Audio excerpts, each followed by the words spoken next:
How Marcel Sabitzer will fit into Erik ten Hag's Manchester United. Let's take a look tactically, statistically, and all that good stuff. The bad news for Manchester United is, of course, Christian Eriksen is injured till late April, early May. Andy Carroll should have been sent off. Disgusting challenge, but United had a bit of a problem and they've acted grabbing Sabitzer on loan. For me, this is a great signing. This is a signing that I recommended Manchester United to do over the summer after they missed out on Frankie de Jong. He was available for around 15 million euros. What I like about Sabitzer is he's very all-action.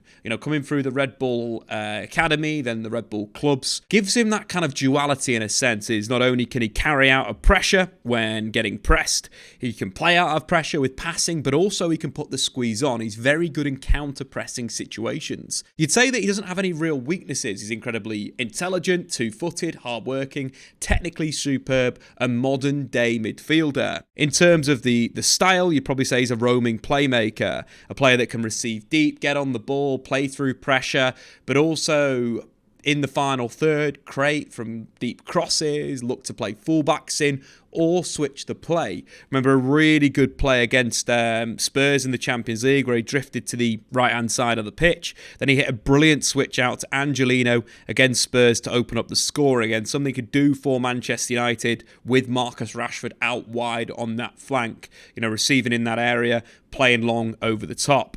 Sabitzer's a player that not only combines that, but he has the energy and the ability and the vision. Defensively, I'd say he's a slight upgrade on Christian Eriksen, and in terms of the pressing, but also in terms of kind of like the defensive situations. He's a real aggressive player. It's difficult to play through, that's difficult to play around. I think when we look at Sabitzer in terms of his development as a footballer, under Julian Nagelsmann, we saw a change in position. Before, Sabitzer was playing wide left, wide right, at number 10, even as a striker for RB Leipzig. But what Nagelsmann did in the 2019-20 season was convert him into a central midfielder. Nagelsmann obviously moved to Bayern Munich, and Sabitzer was there. One of his best performances for Marcel Sabitzer of this season came against Eintracht Frankfurt in a 6-1 win away from home. Sabitzer played in midfield with Joshua Kimmich. The role of Joshua Kimmich and Sabitzer was very fluid. They play as a 6 and an 8, but dependent on which player was higher, the other one would cover. Again, that's something that could be done at Manchester United with Casemiro. We've all seen his quality this season. In this game, Marcel Sabitzer completed 93% of his passes, won 6 out of 6 of his duels and 6 out of 6 of his tackles, showing that intensity that maybe Christian Eriksen doesn't have. Eriksen, in terms of the statistics, of course, the playmaking, the assists, obviously he's going to be a lot higher than Sabitzer. Eriksen's 7 assists in the Premier League this season is only bettered by, of course, Kevin De Bruyne in the league. 7 assists and around 62 touches per game. The big thing with Eriksen, of course, is how reliable he's been. He started 18 out of the 19 games of Erik ten Hag's tenure in the Premier League. Luckily for Marcel Sabitzer, he's a player that has a good battery and is rarely injured.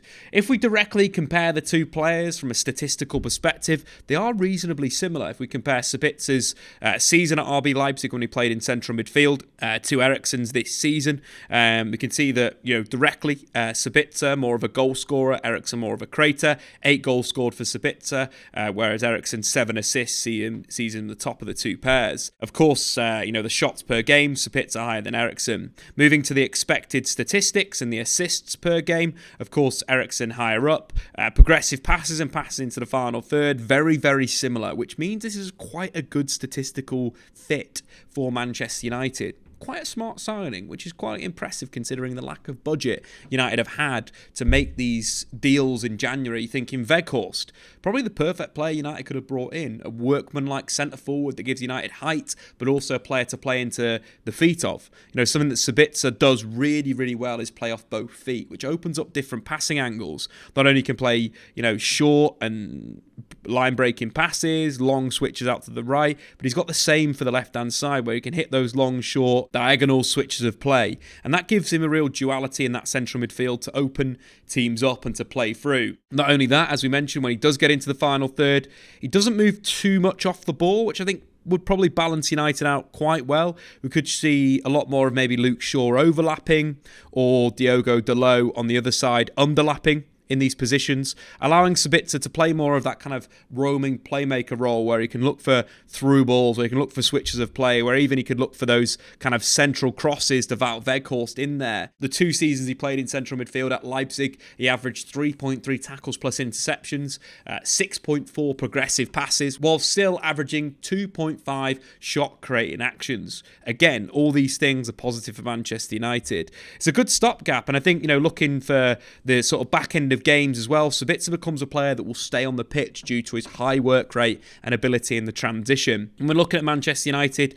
the key trend has been, Fred being brought on for Anthony, Bruno Fernandes being moved to the right-hand side, and Fred coming into attacking midfield. What Manchester United could do now with Sabitzer in those positions is move Sabitzer wide, keep Bruno in the central position, and drop Fred into defensive midfield, giving United a lot more solidity in these central areas. We know how good Bruno is working off the ball, but we also know how well Bruno is at finding through balls for the centre forward or for Alejandro Garnacho that we usually see that's subbed on with Rashford moving central. A lot of pace on the counter-attack. The big thing with Sabitzer and Leipzig, they did play a 4-2-2 when he was playing in the wide areas. So what we'd see Leipzig do, they'd narrow their wide players and arguably they'd players like 2 number 10s. Sabitzer from the right-hand side or the left-hand side has that ability from a passing perspective and a carrying perspective to link on the counter-attack in these situations. I really like the idea of that. I think that's something that United could do. The quality of the deep block from Man United has improved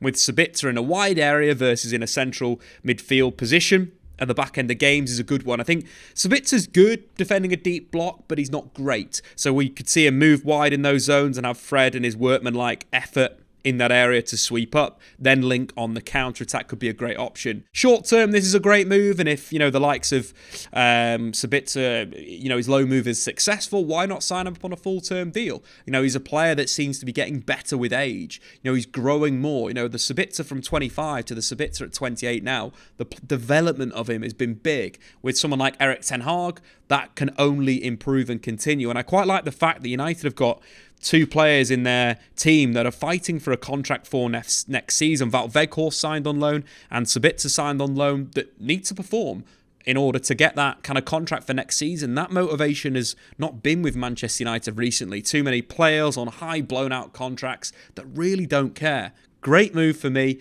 Brilliant signing for Manchester United. And we'll add a lot of quality in those zones. And obviously he's going to be missing. Eriksen is a big miss. We can't ignore that.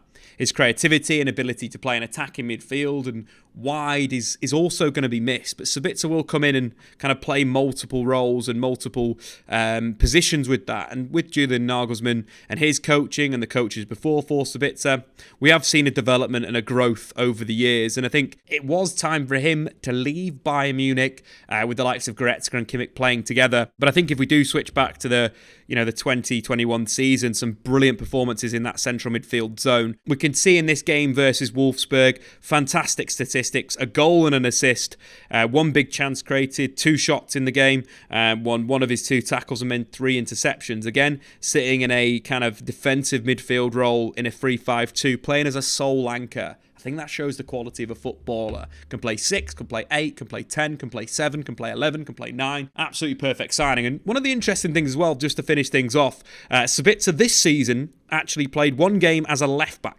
And I think when a coach can trust you to play multiple roles within the setup, it is impressive. In that game, Bayern Munich actually went on to lose, but I think you've got to give credit to a player that could play multiple roles in a match, very much an inverted left-back role, which could give Manchester United an option at right-back or at left-back. Brilliant signing for me, great business in January, which is crazy to say considering United have got no money in the bank, around 24 million as we came into the window. To get Weghorst and Sabitzer, 2 players of experience and intensity, for me is absolutely fantastic. Moving towards Erik ten Hag's Manchester United. If you are new around here, of course, check out SofaScore. That's where we've had all this analysis and brilliant statistics. And of course, subscribe if you're new. We will see you soon.